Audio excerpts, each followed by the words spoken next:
You've probably heard the adage, failure makes us stronger. In fact, we've talked about it on this show.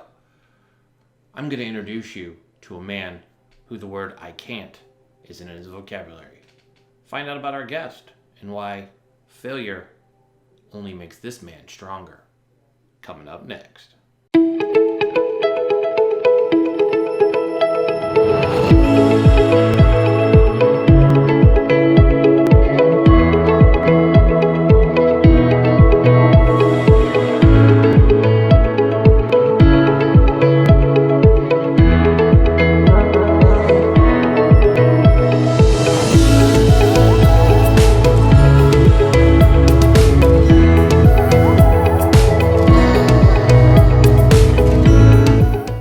Welcome to the show, Don. How are you doing today? Good, Eric. How are you doing? It's nice to be here with you. It's great to be here. Honored to have a decorated Navy SEAL with me. And you're cool because you're also a corpsman. So you've hung out with my type, this Marine Corps jarhead type. So you understand our wicked sense of humor and, you understand how we think. You know, you corpsmen are the lifesavers. I can't thank you enough for being a corpsman first, because you know as well as I do, Marines love their corpsmen. It's like, you could say a lot of things. You don't talk about a Marine's mom, and you definitely don't talk about their corpsmen, because those are fighting words. So thank you for being a corpsman. Well, thanks. And corpsmen felt the same with the Marines, and I know I did. Yeah. I really enjoyed my time with the Marine Corps. I have great respect for the Marines. And that's something I'd like to talk about. And I think as we go into Military Monday, a lot of people don't understand our culture, right? They get confused by, and I know it's from movies, but they put this whole Navy Marine Corps, we don't like each other. I mean, I was stationed in Hawaii, a home of obviously Pearl Harbor, which is chock full of squids and sailors, and even our Marine Corps base at Marine Corps Base Hawaii on Kaneohe is also home to a lot of, we have naval personnel. Barber's Navy Airfield moved over, so it's a joint base now. But I mean, there's not this rivalry. In fact, I haven't met a SEAL yet amongst the team community. Oh yeah, by the way, guys, I know I said it in the beginning, so you're hearing it again. In case you missed it during my intro, our guest today is a Navy SEAL. So corpsman and Navy SEAL, just put badass next to him. That's what we're going to put in his lower third for the show, just so when you see it go across, just see badass. But, you know, one of the things people, when I talk to the team guys, is their admiration for the Marine Corps, especially how well we do. And we saw it in Chris Kyle's book, American Sniper. Not alone, as it was covered in the movie too, which I loved, because everybody says that, even like Marcus Luttrell talking about Lone Survivor. The common bond is the Marine Corps and the Navy go well together, especially our ground combat fighting units. They're like this. SEALs save Marines' lives. I can list several of my team friends that list those stories. It's not just Chris Kyle. You guys going out with us, you as a medic providing that aid, you guys have been key to a lot of Marines coming back home in both sandboxes that we're currently fighting in, which, by the way, we will cover that topic. I'd love your thoughts on our 20 years we're fighting the world's longest battle. I mean, it seems crazy that you have sons now fighting after their fathers have already fought. I mean, it's a bit ridiculous. But tell us a little bit about yourself. You're obviously in the SEAL community, which is outstanding. You guys are awesome. I mean, that's just me saying that. But tell us a little bit about the SEAL, about what you did, kind of give an overview, and then I'll jump into a whole bunch of fun questions.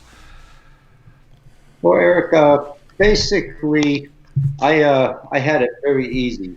I had an easy career. I was in for 21 years with the Marine Corps as a corpsman, and then SEAL Team 1, SEAL Team 2, SEAL Team 6. And we were chasing the rainbow is what we called it. We were always looking for the action. When I got out, that's when all the action came. The 2 wars, bam, bam. And the guys nowadays, and the generation following me, they carried all the weight of the team. So, we wished we had a fraction of the work they had. But my hat's off to the Marines, to the SEALs, to the Army, all the Special Forces, all the military units that have been over there fighting for the last 20 years. It's really heartbreaking that we've been over there for 20 years. I don't know why we're still there. I know why we went in, and I agreed why we went in both places. I don't know why we're still there with Republican and Democrats in and out of office, why we're still there, and I don't really see much of a difference. Not worth the life and the blood and the money we're spending over there. I absolutely agree with you. And then seeing the latest report that we're fine with Assad being in Syria after we've sent members of teams and special ops to Syria to overthrow that, and Syria has committed atrocities on their own people. It's just frustrating. I mean, I know we both served, so the frustration level is so high. I mean, operators out there fighting at a high level. But I want to jump into something. Stanley McChrystal, I love his books. Team of Teams is something that I've built my own company around. I totally believe in it. Stanley has an amazing, and he changed everything. And if you haven't read Stanley McChrystal's Team of Team book, go out and do it. It's a fabulous book. Besides, go read some of Don's books too. How many have you written? Before we get it, yeah. Well, I've had 18 published, and I've written 20. But a lot of them don't have anything to do with SEALs. I'm a survival instructor. I did books on surviving and shooting. But some are novels with the SEAL teams, and some are nonfiction. So what's your thoughts on what Stanley did over, Stanley McChrystal, amazing general, came over and fixed a very broken system of the way that even the teams operated, right? Because the teams all went out, you have the Rangers, you have Delta, you have the SEALs, and you guys amazingly, I get it. You probably don't train. I don't know how SEALs train, but you guys don't usually train together as each organization. You're usually in your own silo. Let's use a marketing word, the silo, right? So they all come together, and here we are fighting a war in Iraq, and we're getting our butts kicked for the first time, right? Because nobody's really communicating. We're all doing our jobs, right? SEALs are kicking down doors, Rangers kicking down doors, Delta doing it, whatever Delta does, and the Green Berets are doing Green Beret stuff. Every time I say Green Berets, by the way, I always want to start singing the song from John Wayne's movie, but it's probably not appropriate, and there's probably like 4 Green Berets mad at me right now. You'll be fine. But so what's your thoughts on what Stanley built and the fact that you can actually use it in today's world? Like Team of Teams still works. Even what your teams are built off can be used in an everyday workday. And what Stanley McChrystal did was great and was so much needed, for all the points he just brought up. But actually, back 79 was going on. That's when it was first established that the teams, the Army, Delta Force, everybody has to start working together. Yeah. There's that helicopter fiasco in the desert and poor communications. And then we started thinking, okay, we have to establish, we established JSOC after that. And then we started having joint commands, special operations commands. And that was the start of it all. But you know how it is in the Marines, when you're in the SEAL community, you kind of want to stick close to your SEALs. When you're with the Marines, you want to stick by the Marines. But there are organizations now that encompass the special operations communities in a good way. And thanks to Stanley McChrystal for making that even more powerful than when it all started back in the early 80s. Awesome. So I want to talk about it because I'm looking at your bio, and you have an amazing bio. But we're talking about you had a capacity as a weapons of mass destruction officer, which said, basically long and the short, so everybody playing at home, you were in charge of preparing SEAL Team 6 with dealing with nuclear, biological, and chemical weapons, NBC. For those of you who are in the military, you probably know exactly what we're talking about. I see WMDs and I think of what got us in 03, Colin Powell, no knock on the great general. But, those infamous weapons of mass destruction. What were the SEALs looking for? Is this during that time or is this before, after? What was your prep in this? And have they faced any of it? Has that, if it's not classified, obviously, but have we faced any of this? Okay, so and you're talking about Assad and we mentioned Iraq. Yeah. So we know Iraq gassed his Kurds. I lived with the Kurds for a couple of months after they were gassed. And the kids had little boils and cysts and tumors on their faces and necks. And I asked the interpreter, I said, what's wrong with all the kids here? They said, well, the gas that Saddam used, it's passed down from generation to generation. It's in the DNA. So when the parents or whoever are gassed, when they have children, the children have the problems as well with the tumors and the cysts. So we know Saddam gassed his own people. And I also know for a fact, going to Iraq, that we never found the smoking gun, as they called it, but we had military, Marines, Army, Navy, finding components of weapons of mass destruction all over the country. I was in the building right after we took down Saddam's airport. CIA Director George Tenet walked in with body armor on right after the invasion. There were only about 8 of us there. And he said to us, we were just standing there with a drink in the bar. He said, guys, I'm wearing body armor. This isn't good, because I have to wear this body armor. And if you guys looking for weapons of mass destruction, don't worry, there aren't any here. Don't waste your time. He said that early on, which is a shame because we know Saddam had used it, and we know there are components all over the country.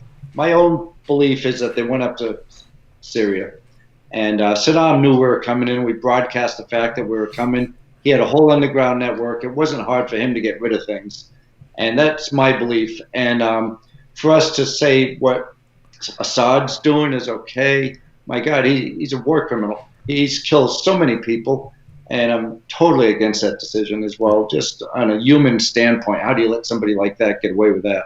I'm against it. So how do you prepare? I mean, just out of curiosity, how do you prepare as a team to combat? I mean, is it different than, say, what I went through with, which was NBC training, getting gassed, obviously learning the daunting clear, learn that our gas masks don't work. You definitely can't drink a canteen out of them.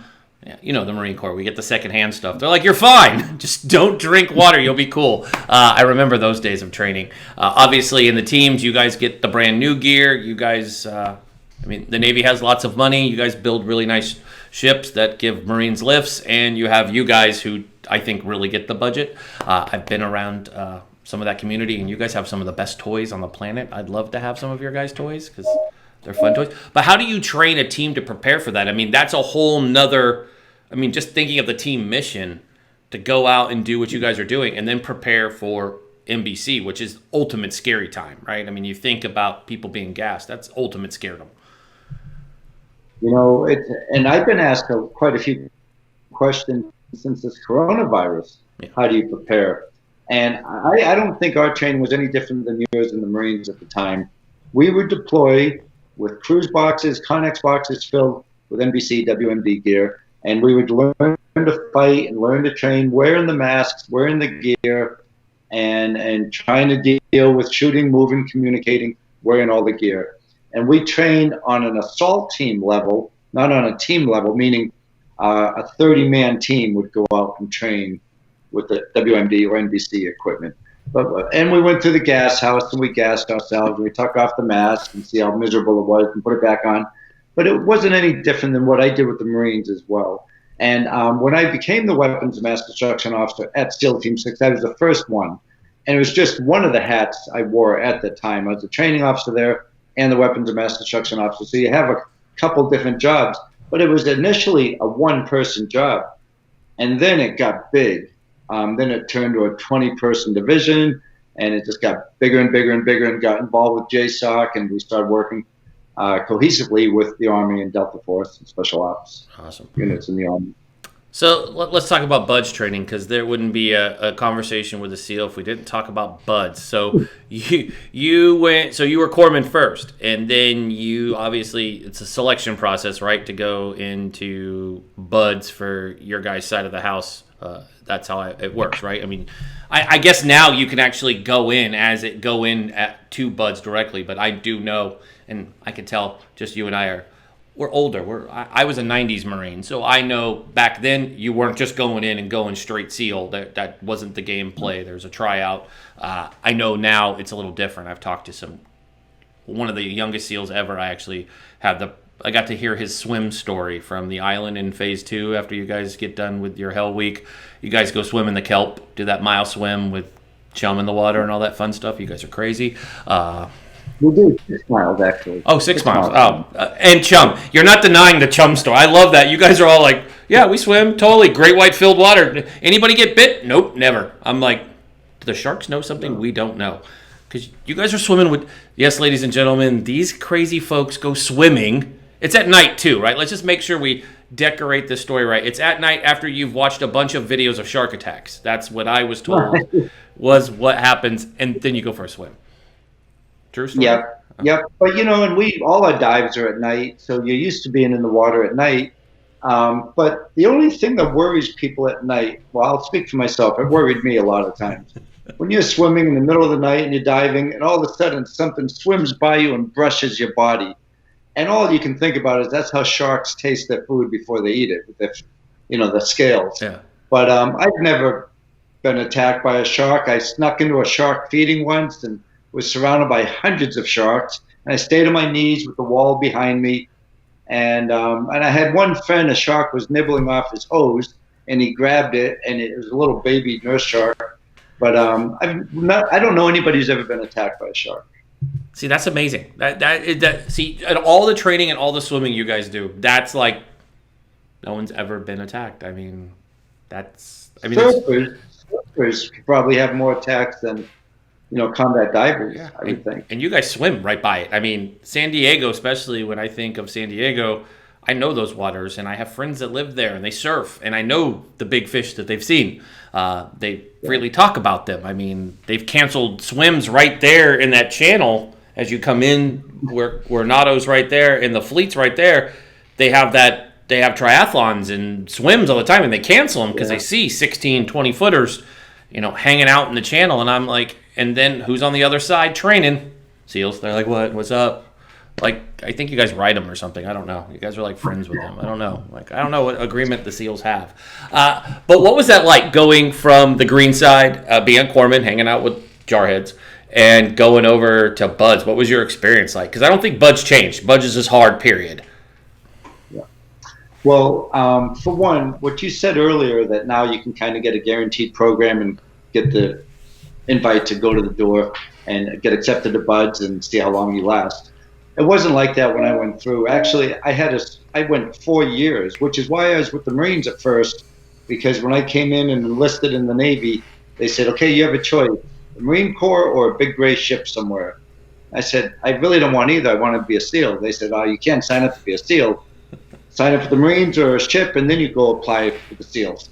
So that's why I went with the Marines, because I'd much rather be with the Marines than on a ship.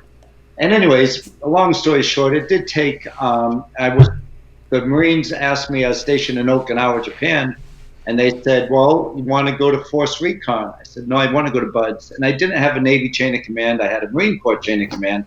They said, well, we don't know how to get you there. And that's what it was like back then. So I eventually went. But I spent 4 years where every second I was awake and probably dreaming. Every workout I did, everything I ate, everything I did was become a SEAL. And I didn't have a backup plan. All I wanted out of life was to be a SEAL.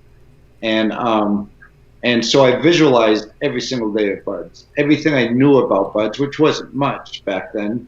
But I visualized the cold swims and the push-ups and the running and the pull-ups, which I love all that stuff. And every day I went back to my barracks once I got to Buds, and I would think, my God, that was a hard day, but it's not as hard as I visualized it to be. So it was hard. I've done harder things since Buds. It's not the hardest thing in the world. We all say it's the hardest military training in the world, and it might be. But there's a lot of people who do things harder than Buds. Climbing Everest solo, like Reinhold Messner does, doing it solo without oxygen. That takes 2 months. There's one person who's done that. You know. That's true. I mean, we interviewed Kirstie Enos, United States Marine. She was involved in a CH-53 helo crash in Afghanistan. She lost her left leg above the knee, and she's climbed, I think, 5 of the 7 tallest summits in the world. And by the way, when I asked her, she got to Hillary Step at Everest. And I said, why didn't you finish? And she looked beat up when she shared the photos. I love Kirstie. She's a great, great human. If you don't know Kirstie, she was on our show recently. She won the Pat Tillman Foundation Award on the ESPYs last year. I asked her, I said, well, what happened? Did you just get tired? Was it hard? Because obviously you only have one leg. She goes, no, the guys behind me, they were really tired and beat. But I could have kept going, but I wanted to finish as a team. And I just kind of smirked. I was like, there's a badass right there, right? Like, there's a lot of challenges in life we can all go through, but she gets to Hillary's Step and doesn't want to go without her team. I think that says a lot about our mentality as like veterans, and I like sharing that story, how we all have a common brotherhood and bond, and we believe in a team environment. Whether we work in a team like you did, but you also worked with another form of a team, being with the Marine Corps. How we work in our platoons and our fire teams. Different than the SEALs, but same brotherhood camaraderie. You SEALs are tighter than anything, and corpsmen are treated as equals. We don't look down on. Okay, we might hate on you a little bit because you get out of some of the torture we go through, But I mean, you probably wanted to go through the torture because it sounds like you were like, I want to be a SEAL, so I like doing this crazy stuff the infantry does. Were you with the infantry? Is that No, I was first Marine Air Wing. with the wing? Oh, I was, sorry, I won't judge. That's barely the Marine Corps, just so you're clear on that one. Sorry. If I wanted to do a field so badly, as with the Marines, as first Marine Air Wing, we weren't doing a whole lot. No, hey, out there in Okie too. I mean, did you go out to the Northern Training Area though? Did you ever? Oh yeah, I love that. That place is cool, right? I liked it. I mean, that was that little trail. And I really enjoy getting a call in the middle of the night, hopping on a helo, and going out for a wounded Marine in the middle of the night. That's the best part about being with the Marines, I thought. Just running, grabbing your bag, grabbing your weapon, hopping on a helicopter, and going some rice paddy somewhere and helping a Marine that's injured. That was the best part of it. And when were you in the SEALs, so we can date everybody here? 82 to 98. Awesome. So were you in Grenada or Panama or any of those fun spots? Yeah, when Panama started getting bad, I went down there just after the coup that took place 2 months before the invasion. And back then, that was the hot spot of all the military. So I stayed there for 4 years and just deployed Central South America during the drug wars down there and enjoyed every second of it. It was a blast. So the SEALs were involved in the drug war? Hey, they don't share that on Narcos. No, no, they don't. They leave that out. No. Now that makes it even. Now I'm like, okay, now things got done. Now I see why you guys were there. That makes sense. I'm like, there's no way that the DA got all that done by themselves. Sorry. Yeah. Like there must have been smarter people around. So I mean, this is awesome. I mean, this is knowledge based for a lot of people not understanding your guys' operation as a SEAL. And then I want to talk about what you're doing now. But operators as SEALs, you guys' jobs are different. You guys don't have I know on TV or if people watch a SEAL movie, it's you guys are just trained to go kill people, right? I mean, it's basically they always make you guys out to be good, but you guys do so much more. I mean, you guys are not just advisors, but you're on the ground, but a lot of people don't know you're on the ground. You guys blend in very well. You have that almost sniper mentality about you as an entire team, even though you have snipers with you. You guys blend in and do.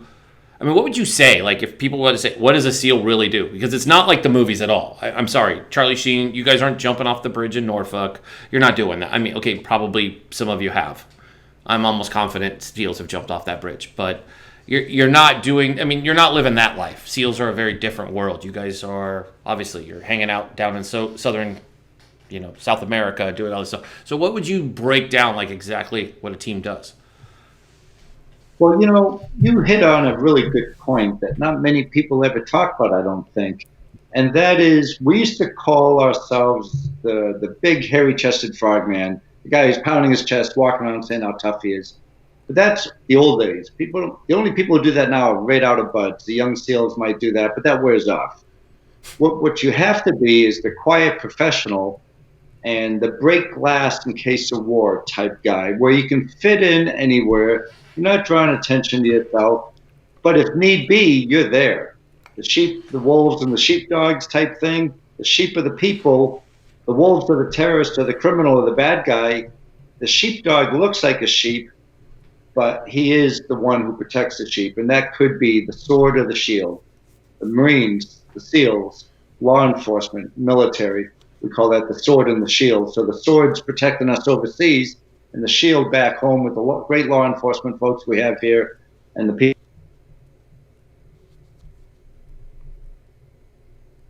You have to blend in so you're not drawing attention to yourself, but you can act quickly, and you're trained to react, and you've got the skills and the confidence to beat the wolf down as a sheepdog. That's how I see it. That's how I see it. So what are you doing now? Obviously, I mean, do you still do any advising with the teams? I mean, you had a great career within the military. So what are you doing now? Obviously, you're writing books, survival, which is very fitting in 2020. We all kind of are in this little special world. But are you doing any work with the team still? Are you advising any of them? I mean, how's that work?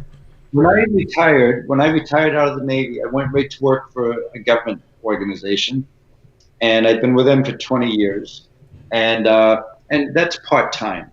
So, and I deployed all the hot spots. I think I went to Afghanistan 8 or 9, maybe 10 times with them, and all the sandbox places. And but I like it because, and then I'm an advisor for tactics and shooting and weapons, combat medicine, the things that I enjoy doing. I'm still doing that, training people, and I also work with the State Department, um, and I work with them just before they deploy on different deployments. So on my official side of life, that's what I'm doing. I've been doing that since the day I retired.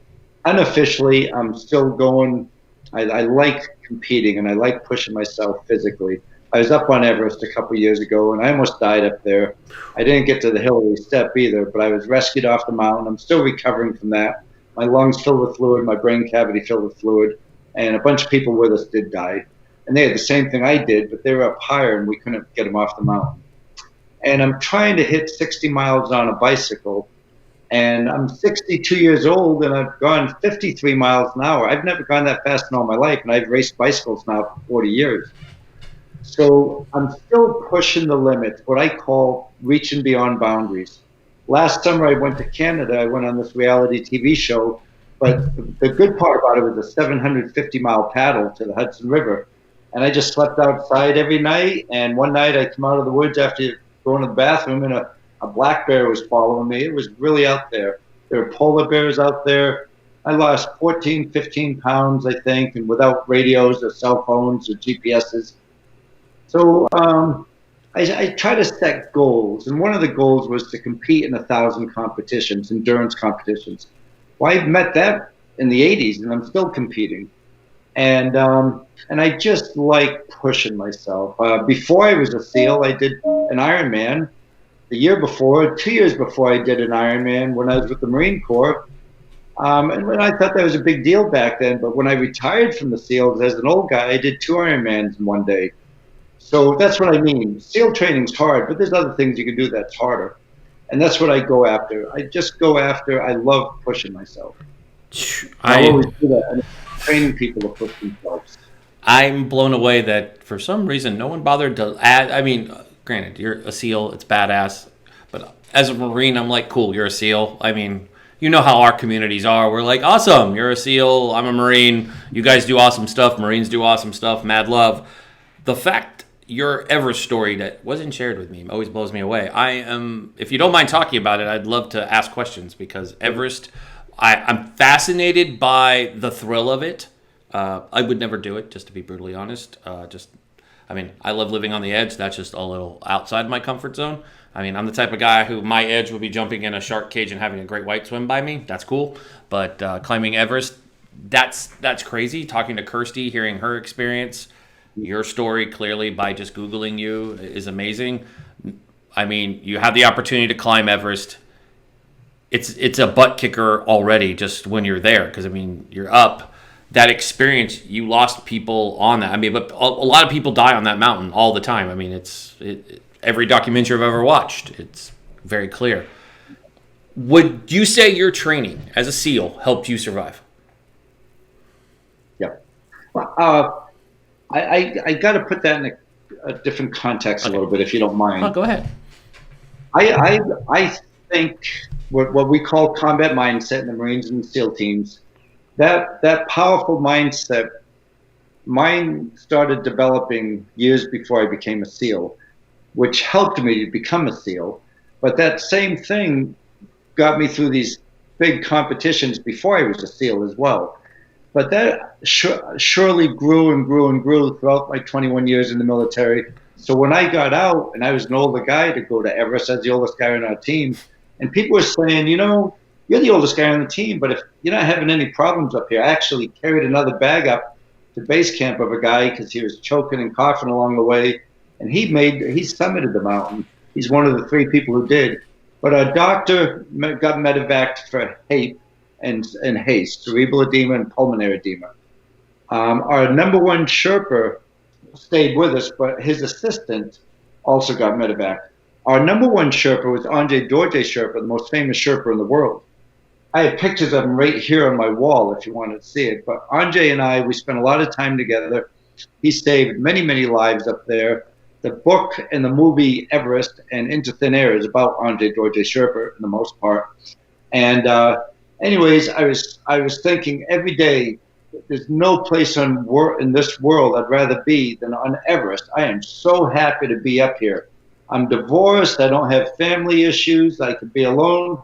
I finally had the money to get up there, and I was the happiest guy on the planet. And but what was the problem was one of the problems was avalanches were coming down left and right. You heard them and saw them all day and all night for weeks. And some of the guys in my tent in our base camp area, they were on Everest the year before, and they just happened to be out of the tent when an avalanche came out and wiped out their tent and killed some of their teammates. So the avalanches were a worry, hypothermia, frostbite, all the typical things. The crevasses that could be a mile to 2 miles deep were a worry. But what got me, everyone was afraid and worried about the ice fall and the ice fields. And those are big, big ice walls. And you put these 16-foot aluminum ladders and you climb up these ice walls. And you have aluminum crampons on. And sometimes the ladders are vertical and sometimes they're horizontal.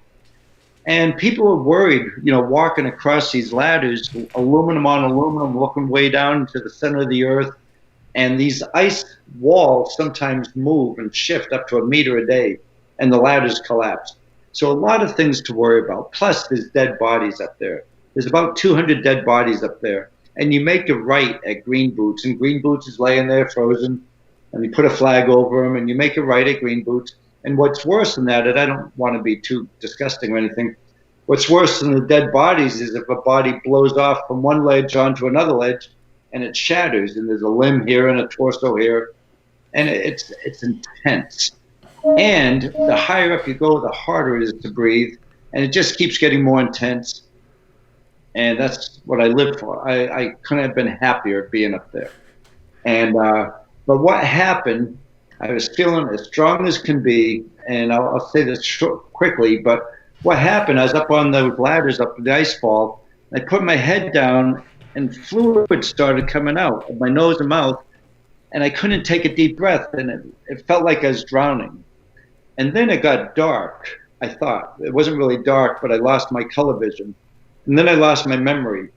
And then I got this terrible, terrible headache, and then I couldn't breathe as I was going up a ladder. And the ladder didn't make it all the way to the ice wall top. So then you put in your ice axe, and you pull yourself up. I couldn't think, I couldn't breathe, I didn't know where I was, and I put my head down and just fluids coming from my lungs, out my nose and mouth. I got to the top and I passed out. And Andre came over and he woke me up, and he saw a lot of people up there who's died before. And he said, "Are you okay?" I said, I couldn't even speak. I said, "I can't breathe." My fluid almost filled up to the top of my lungs. And it happens that fast. And he said, "We got to get you down now, back down to base camp." So I just put my hand on his shoulders, and we're walking, and I had his oxygen on me, and we were walking, and I kept passing out, and I kept collapsing. And then we finally got to this ice wall, 150 foot or so. He said, "Can you rappel?" I said, "Of course I rappel. I've rappelled all my life. I could barely get the words out." So he rappelled down, and I had my harness on. I grabbed the rope, and I looked at my rappel device. I'm thinking, I don't know how to rappel. I forgot everything. I didn't know my name. My brain, the fluid was just crushing my brain, is what it was doing. The cerebral edema is what kills a lot of people. It depends on where it crushes it. At some point, it says you can't breathe anymore. And you're drowning in your lungs. So two things are going on at the same time. And so I saw a Sherpa that day take a rope and wrap it around his arm 6 or 7 times. And he went off the wall just loosening one loop off his arm at a time. And I remembered that. So I did the same thing. Instead of rappelling, I just wrapped the rope around my arm. I went off the ice wall, just letting one loop go at a time. And I kept thinking, I hope I put enough loops in, and I hope I don't pass out before I hit the bottom or I'm dead.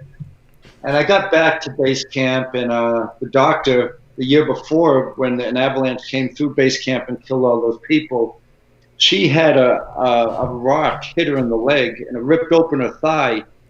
And as a corpsman, I appreciate this, but she sewed up her own thigh and went on saving lives. And our doctor was medevac, so we didn't have a doctor, so they went out trying to find another one in base camp. And I was very happy to see her when she walked in. I was just laying there trying to breathe with my oxygen on. And she said, we got to get you down like right now, or you're not going to make it.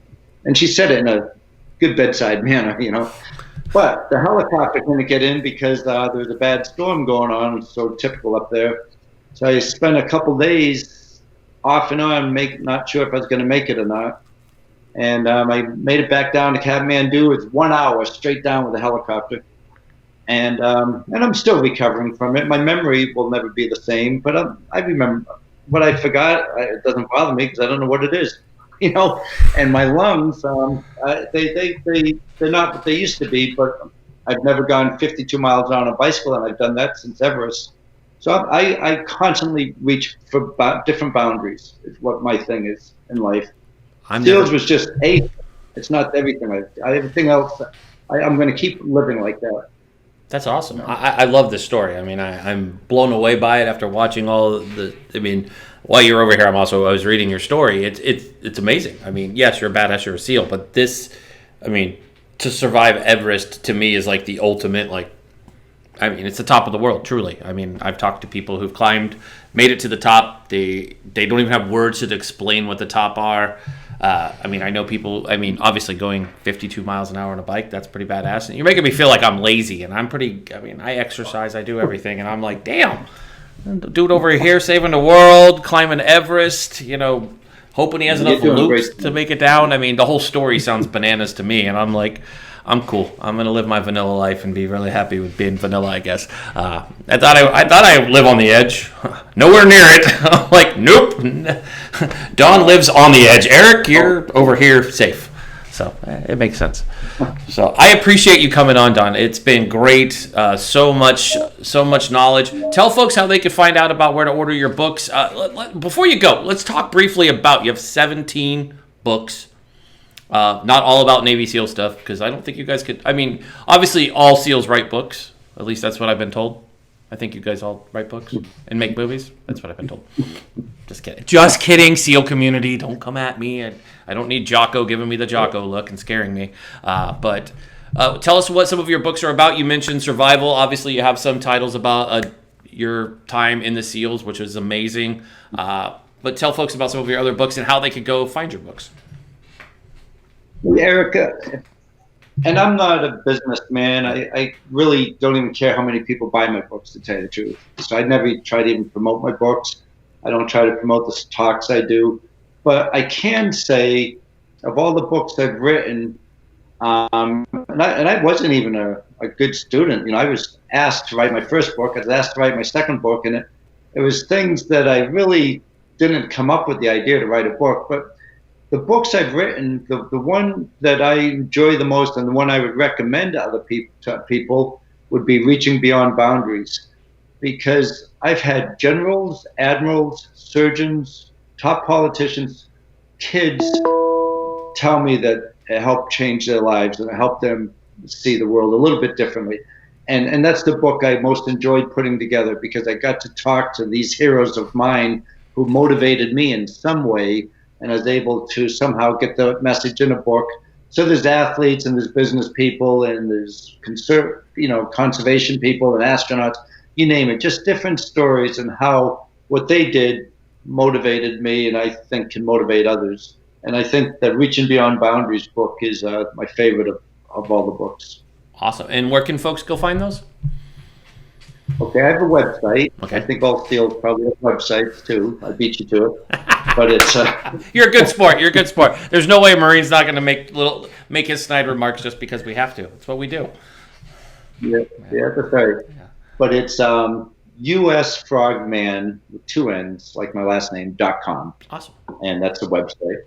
But and if I could just say one thing, Eric, I really appreciate what you do. You get a great message along to lots and lots of people, and that's so important.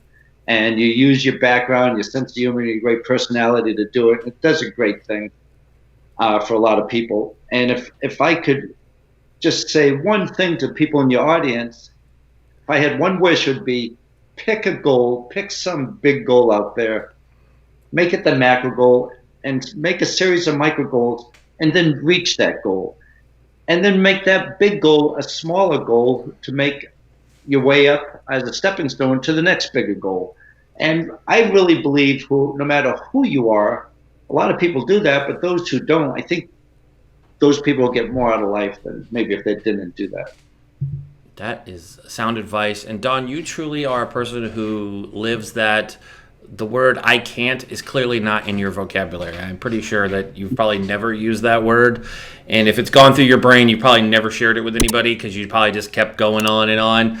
You live the adapt and overcome lifestyle. We talk about that on our show all the time. It's not just on Military Monday.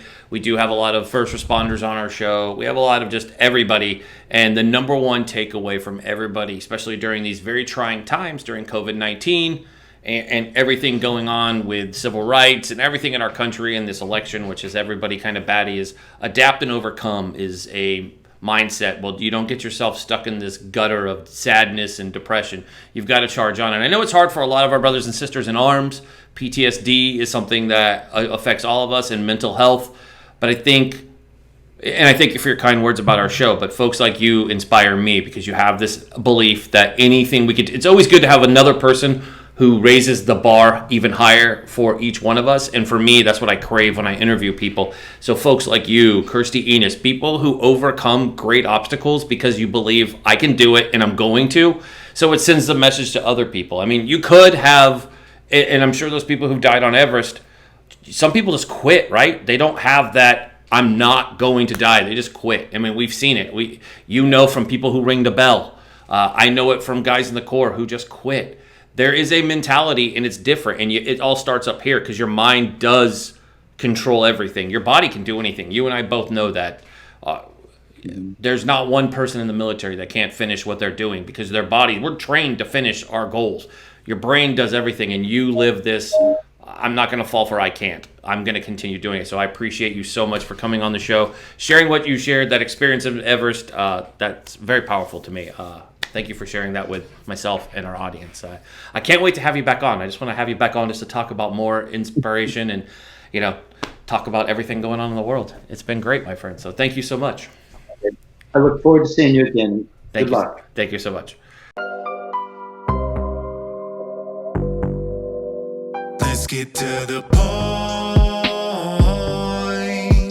with Eric Mitchell. Let's get to the point.